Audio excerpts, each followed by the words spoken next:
Alright Reds, this is Eddie Gibbs from Anfield Index, and this is a paid advertisement from BetterHelp Therapy Online. What's something you'd always wanted to learn?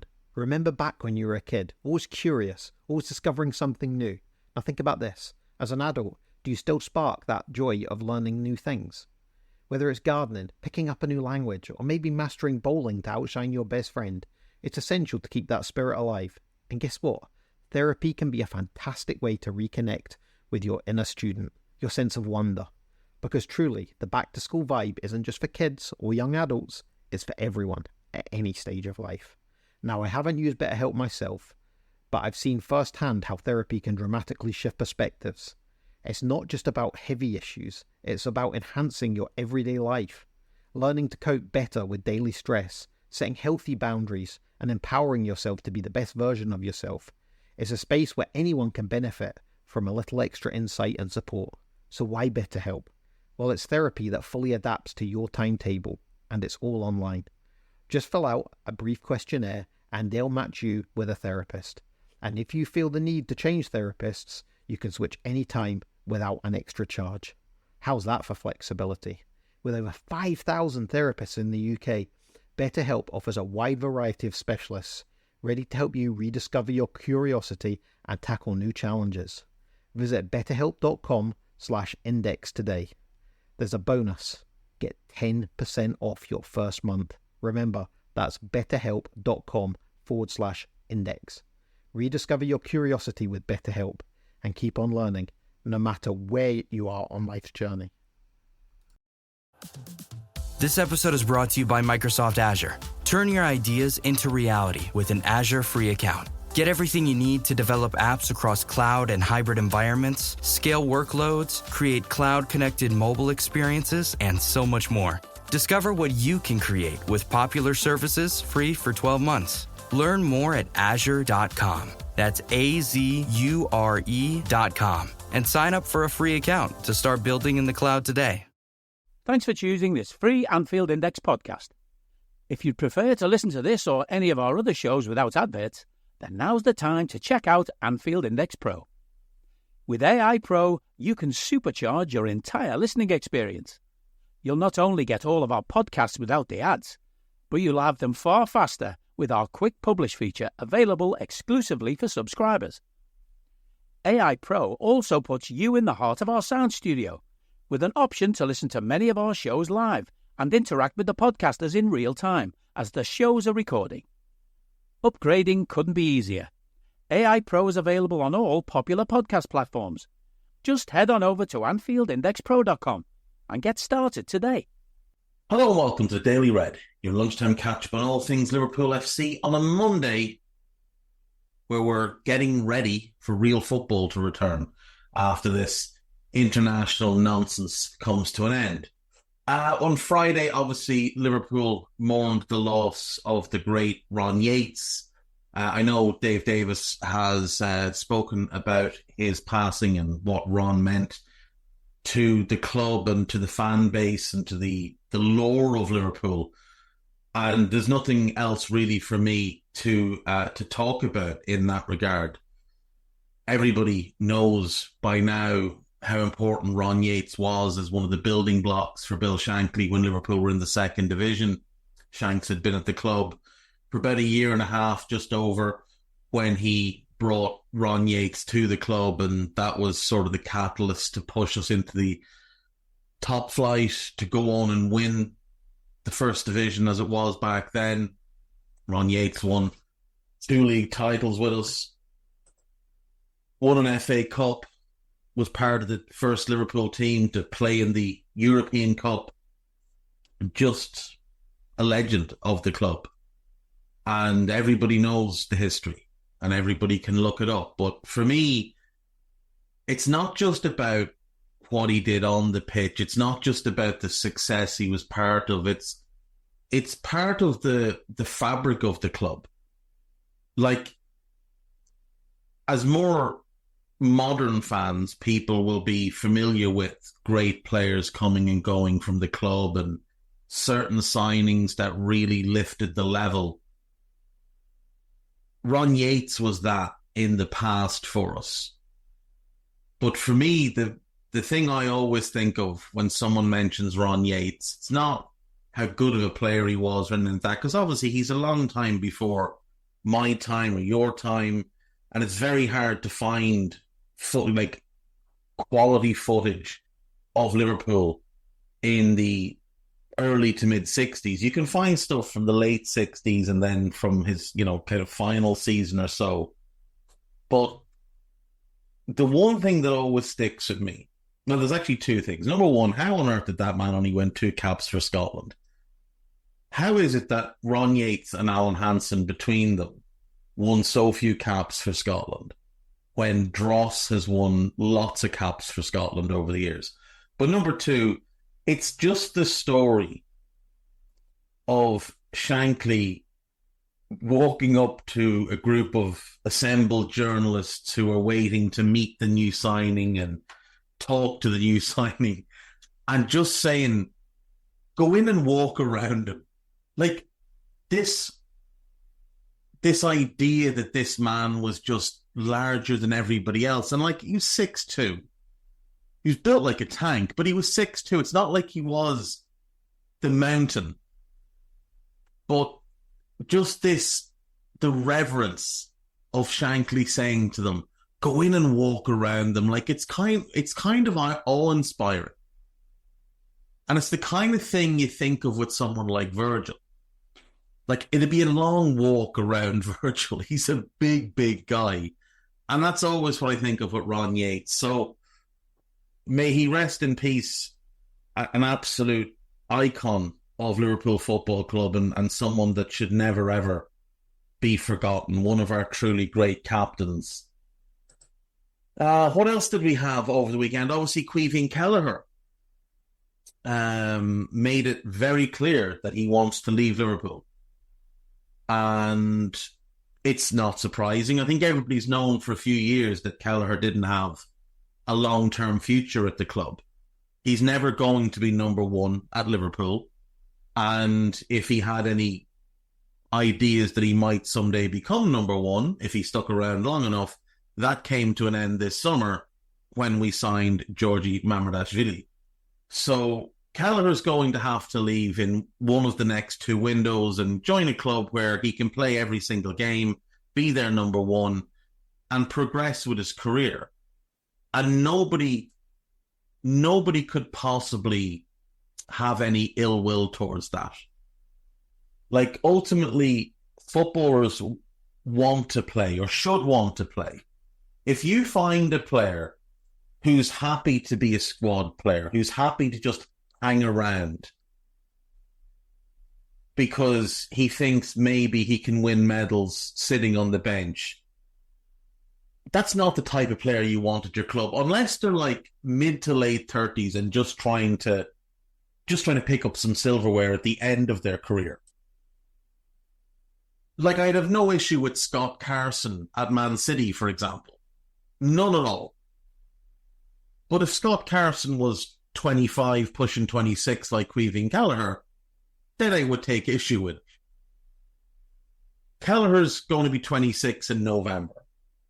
He knows he's a good goalkeeper. He wants to know how good a goalkeeper is he. Ultimately, he's played 47 games in his career. He made his debut in the 1920 season. And he's played 47 games. Now, 26 of them came last season. So last season, he did play a decent amount. Played 8 games in Europe, 6 in the EFL Cup, 2 in the FA Cup, and 10 in the league because Alisson was injured. Now, if Alisson doesn't get injured, he probably plays somewhere more like 14, 12 even. And he knows that's what his future is going to look like. He knows that ultimately Alisson is going to be the starter.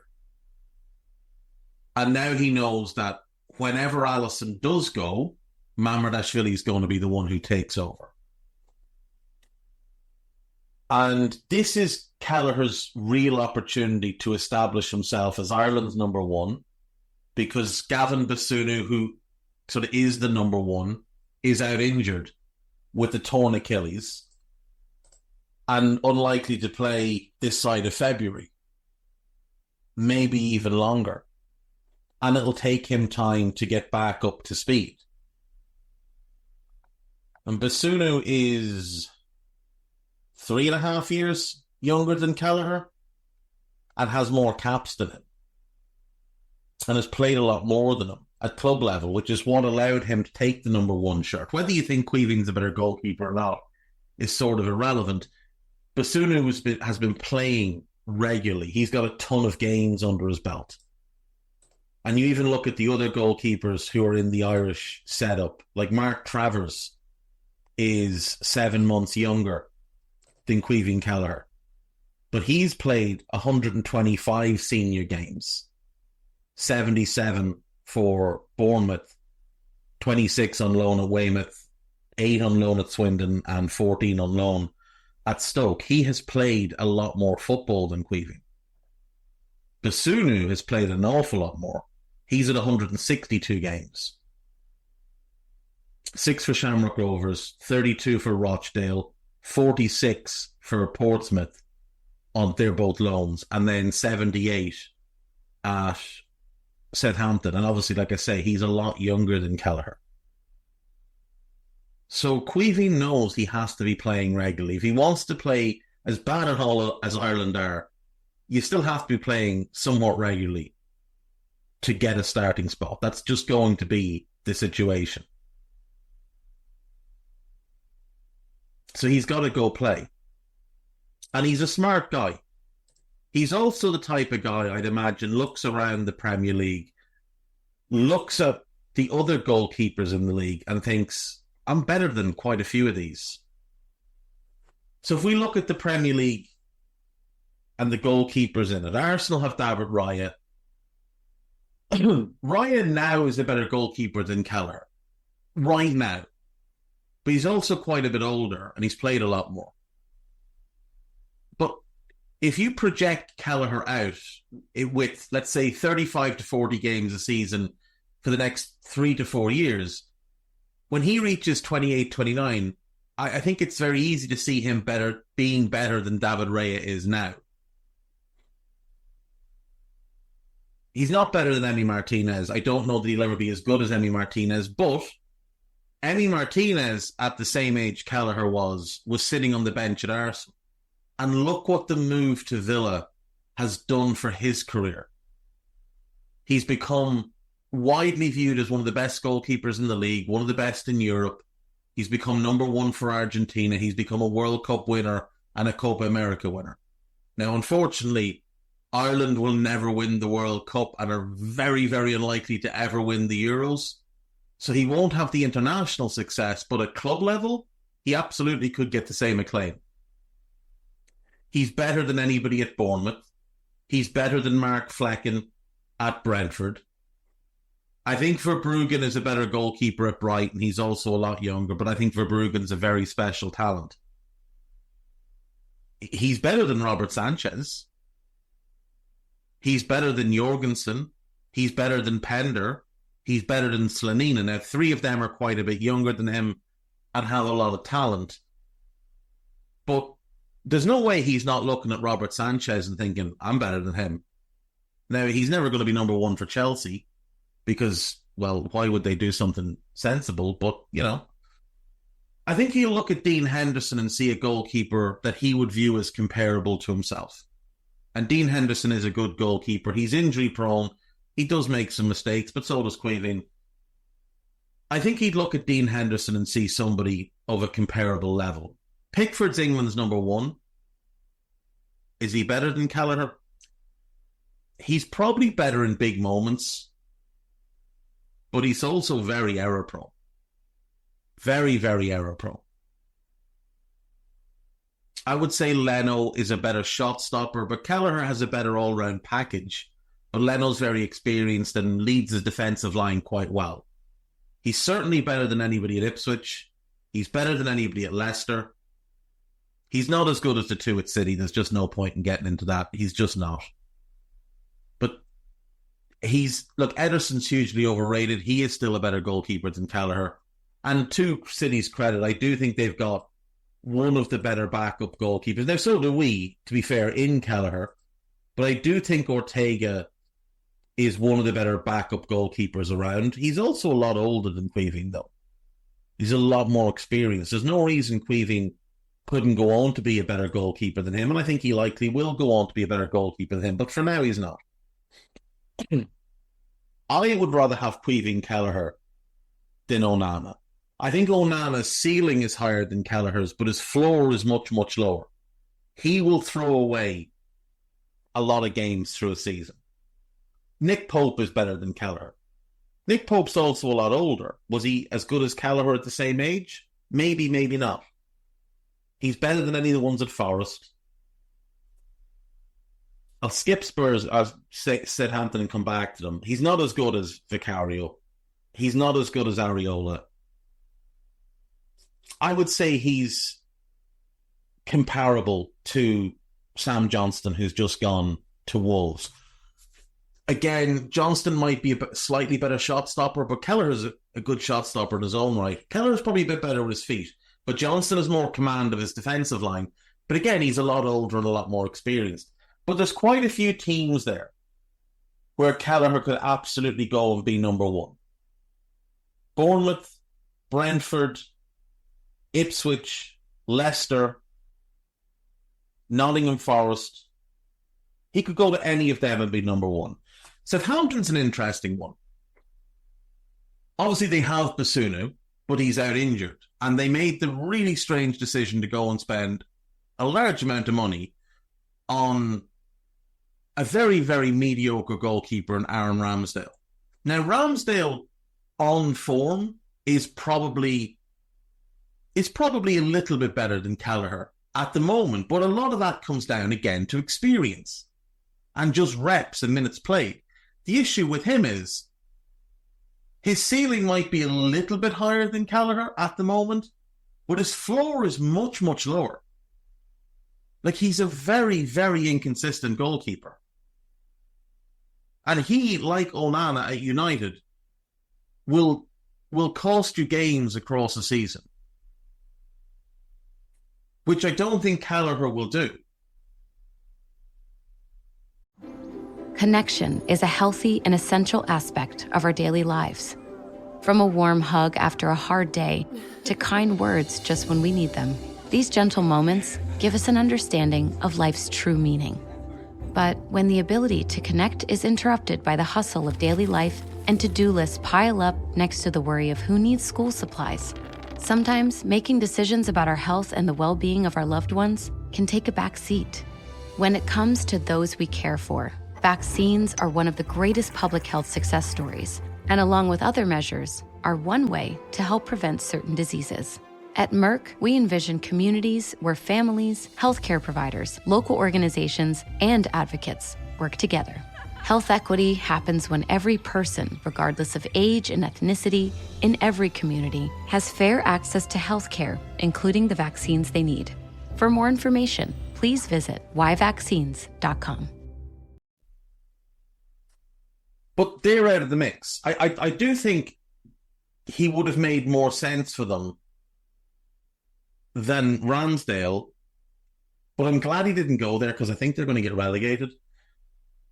So come January, Bournemouth, Brentford, Ipswich, Leicester, and Forest. I think it's likely one of them goes shopping for a goalkeeper in January. And I think Queeving Kelleher makes a lot of sense for all of them. I think it's likely that over the next two windows, all of them look to bring in a goalkeeper. Now, we know that Forest made an offer close to or on deadline day.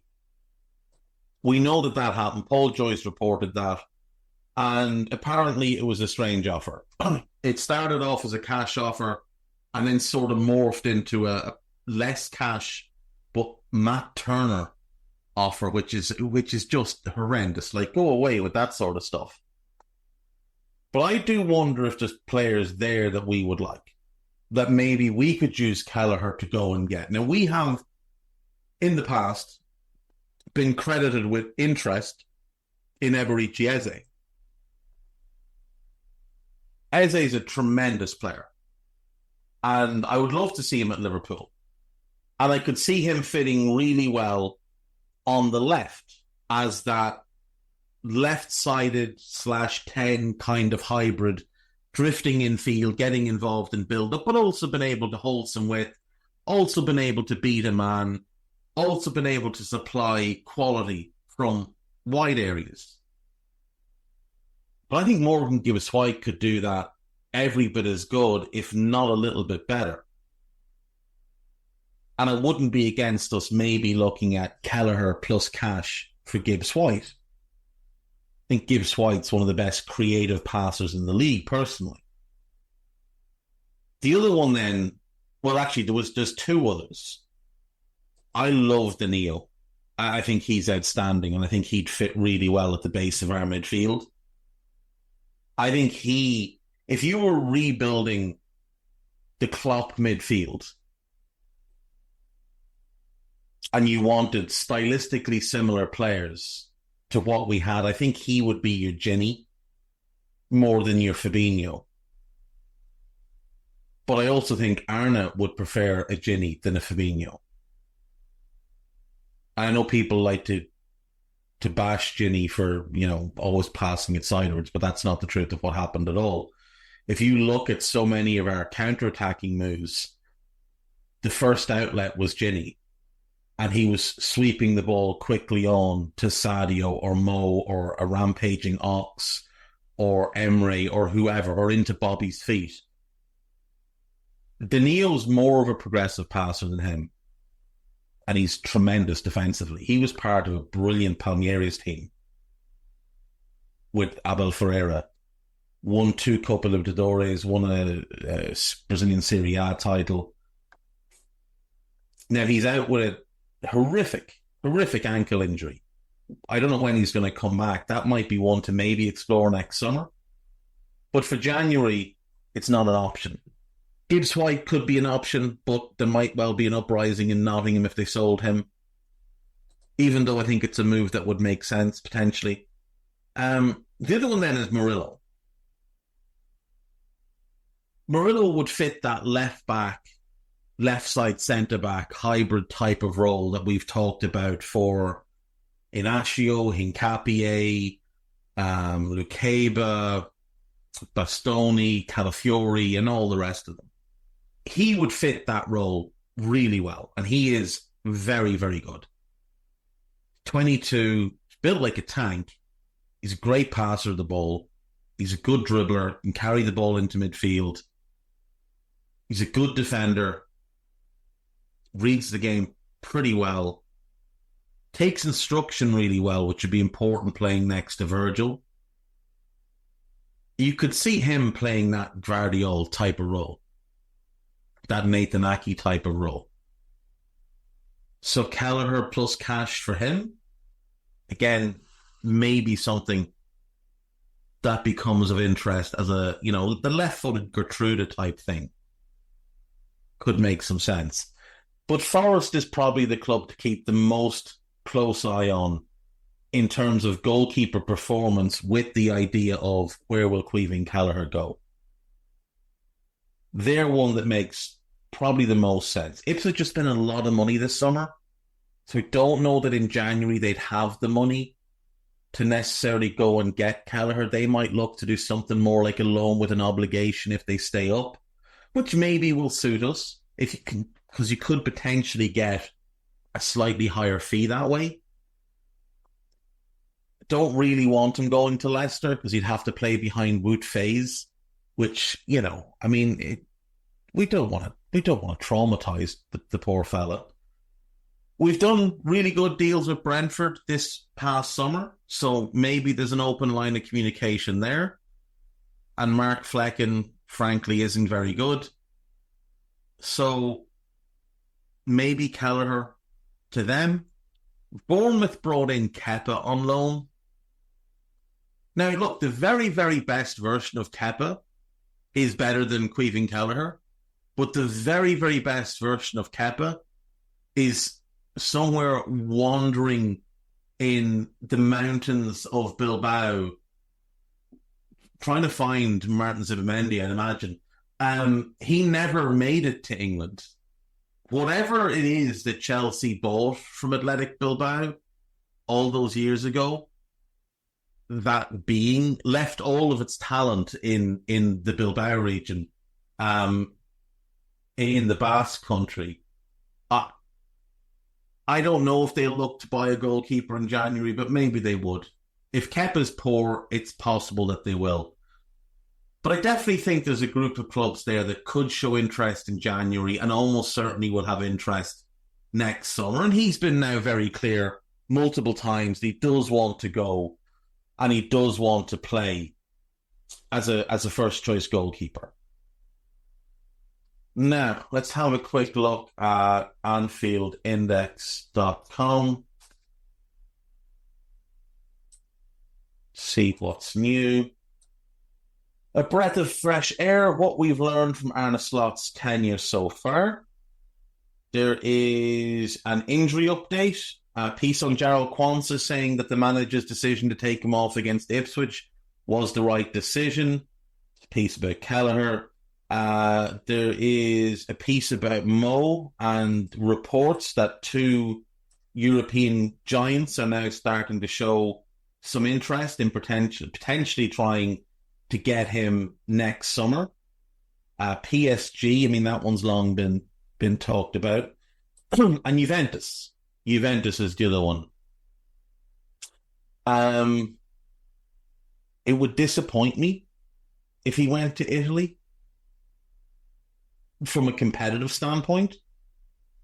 But it's still Serie A. It's still got a lot of gravitas to it. It's still got that aura of the history of Serie A. The Italian lifestyle, I assume, would be very appealing to Mo. He's already obliterated Cristiano Ronaldo's Premier League legacy, so he might want to go and just firmly obliterate his Serie A legacy. If we look at Cristiano in Serie A versus what Mo has already done in Serie A, it wouldn't take a whole lot for Mo to put that to bed either. So Cristiano 101 goals while playing for Juventus. Mo 34 for Roma and 9 for Fiorentina, so 43. So you're talking about 57 goals. Now, Cristiano played 134 games there. To be fair, Mo has already played 107, so he wouldn't match it in the same amount of games. Although if you wiped out the Fiorentina season, it's doable in probably 2 years, but he'd still have probably played more games. But I think Mo would go over there and absolutely just destroy that league. Like, he was outstanding in Serie A before he came to us. He's a much better player now than he was when we bought him.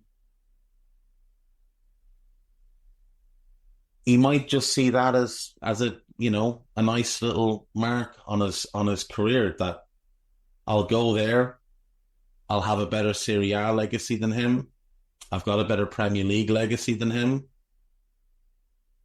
and people can cry about it all they want. But I don't see him going to Serie A. I really don't. I could see it from a lifestyle point of view, but from a footballing point of view, I don't see it. Could see PSG easier because I think they're more likely to be a Champions League contender than Juventus would be. But we'll see. Right. Podcast-wise, we had 3 new podcasts released over the last couple of days. So there is a new Buzz podcast. It is myself and Trev taking a look even at the cultural phenomenon that was Britpop. And it was an immense amount of fun to just relive that era in a prolonged chat with the good brother. So give that one a listen. There is a new Scouted out. Myself and Carl took a look at trying to fix Manchester United as realistically and as quickly as we possibly could. So that's done. And there is the new Media Matters with Dave Davis and David Lynch. So check that out as well. And that's going to do me for today. I will see you all on... Oh, one other thing. How have I gotten to this point in the show without mentioning? There hasn't officially been announced, I don't think, but more and more rumours, more and more reports that we will move to Adidas for next season. There's more and more of the incredibly talented graphic creators that you see on social media putting out images that they've worked up of potential kits. And some of them are absolutely belting. There's one going round of Dom in a kit that's similar to the late 80s home kit, the red with the white flecks through it. And it's pretty sensational. And given how they've reworked the Arsenal kits so well to lean into the more classic designs from the 80s and 90s, it would make you very positive about what our kits could look like. Now, I do think Arsenal have always had great kits. I think the red and white combination just works really well. But we've had some belters as well over the years. And I think of all the manufacturers, Adidas are the one best positioned to give us the best caliber of kit, the best design, the best nostalgic feel. Yeah, right. Anyway, I'll be back tomorrow. Take care of yourselves, and hopefully I'll be able to pronounce words properly tomorrow. Bye-bye. We hope you enjoyed listening to this Anfield Index show. Please be sure to subscribe to our channel so future podcasts find their way to your device automatically. There's nothing quite like fan engagement, and we'd love to know what you think of anything discussed on this show. The best way to get in touch is over on our free Discord community, where both podcasters and listeners debate the hottest LFC topics 24/7. Sign up free now at anfieldindex.com/Discord. You won't regret it. You can also follow us on Twitter at Anfield Index and find us on Facebook by searching for Anfield Index. Oh, and before you go, we'd love it if you could leave us a 5-star review on your favourite podcast app. It only takes a couple of seconds, and it means the world to the people who create these free shows.